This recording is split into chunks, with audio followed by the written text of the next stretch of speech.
In 1925, west of a little Colorado town called Longmont, everybody knew there would be a hot time in the old town. The Hovers had a beautiful home, a productive farm, and a successful business. When people entered their farmstead, they were ready to enjoy the Hovers' Sylvan Supper. But it had been very different in 1902 when Charles and Catherine bought 160 acres here. The poor soil needed a lot of work.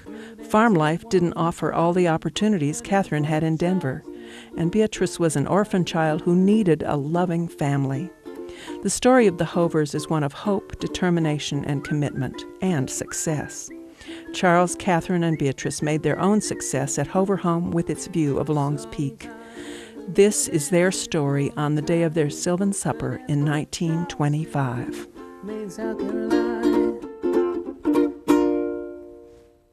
Hello, I'm Charles Hover. Welcome to our home. You know, if you're lucky in life, you find the place you're meant to be. For me, this is that place. This land, this house, this family. When I gaze across my fields at Long's Peak, I can see it changing all the time, glowing soft pink at sunrise, shining bright with snow at midday, and then fading to dark purple at sunset.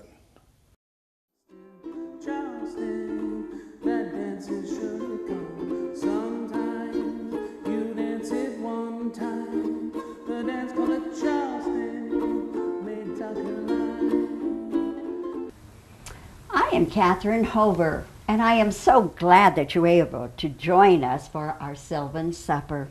We have been out in the gardens cutting the roses and the flowers, getting ready for our event. From the time I started school, I had a group of close best friends, and we called ourselves the CS Girls, or Central Stickers. They often assist us during our Sylvan Supper events, so you'll probably meet them. Even nowadays, in 1925, some people think Longmont is a dusty little town with hogs at one end and sugar beets on the other.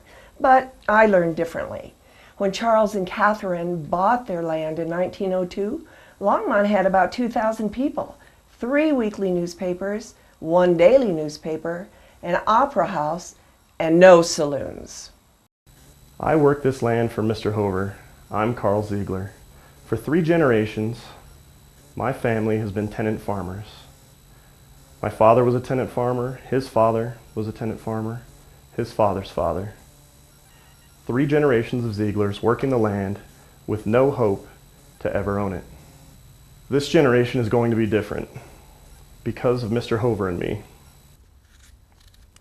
Every year, the Hovers give a party called the Sylvan Supper. There's all their friends from town and church and all the committees they're on. And our farmhouse sits right in the middle of it. Miss Beatrice makes a point to come make sure we know we're invited. Well, it would be pretty embarrassing for us to be right there in the middle, pretending like we're not there. Still, there might be some folks who wouldn't think of including us. I get out our Sunday clothes and give the children a spit and a polish. Then we walk around this farmstead just like we're part of the family. See what I mean about being so lucky to live here? You've probably heard that there's a hot time happening in places like New Orleans, New York, and Los Angeles. But I'm here to tell you the Roaring Twenties haven't left Colorado behind. Here in 1925, we've got pep, pulchritude, punch, and presentation too. Well, there's going to be some dancing tonight at the Hoverhome, and I'm going to be right in the middle of it. Maybe you don't know the steps, but I'll bet you anything you've heard this hot little number.